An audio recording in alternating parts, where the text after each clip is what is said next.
अस्सलाम वालेकुम, मैं डॉक्टर सारा सफदर के फोरम से मुखातिब हूँ।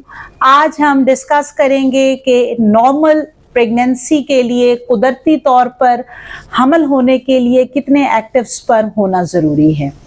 एक्टिव स्पर्म एग को फर्टिलाइज करते हैं जिससे जाइगोट बनता है और खातून को प्रेगनेंसी हो जाती है।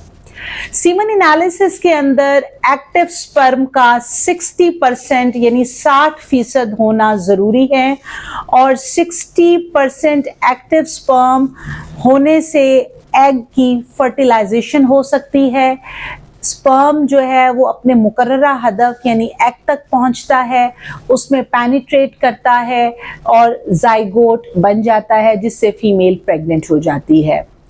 अब नॉर्मली जो है किसी भी मेल के अंदर स्पर्म को एक्टिव होने के लिए एंटी ऑक्सीडेंट की कमी एक बहुत बड़ी वजह है या ऑक्सीडेशन की ज़्यादती भी इसकी एक बहुत बड़ी वजह है।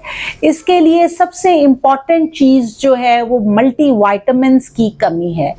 कुछ ख़ास मिकदार में मेल्स को मल्टी वाइटामिन्स की ज़रूरत होती है ताकि उनके अंदर एंटीऑक्सीडेंट की एक ख़ास मिकदार मौजूद हो जो एक्टिव स्पर्म होने के लिए बहुत ज़्यादा ज़रूरी है। इसी तरीके के अंदर बाज़ मेल्स के अंदर जो है वो एडिक्शन जैसा कि सिगरेट स्मोकिंग है।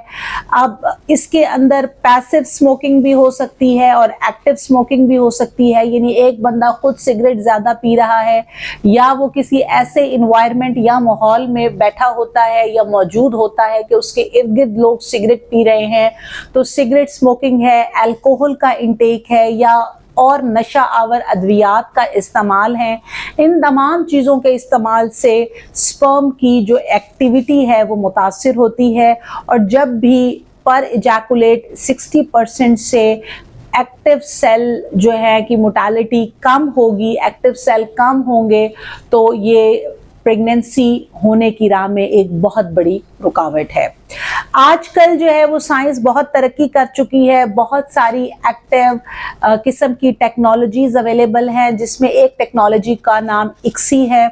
इसके अंदर इक्सी नीडल में ऐसे मेल्स जिनके अंदर एक्टिव स्पर्म जो है वो कम होते हैं, जिनकी वजह से उनकी फीमेल्स को प्रेगनेंसी नहीं हो रही होती और वो पेनिट्रेट नहीं कर सकते यानी एग के अंदर जम नहीं हो सकते जिसकी वजह से जाइगोट यानी बच्चा बन सके, तो उनको हम इक्सी नीडल के ज़रिए एग के अंदर इंजेक्ट कर देते हैं और जब स्पर्म जो है वो एग तक पहुंच जाता है तो फीमेल में प्रेगनेंसी हो जाती है।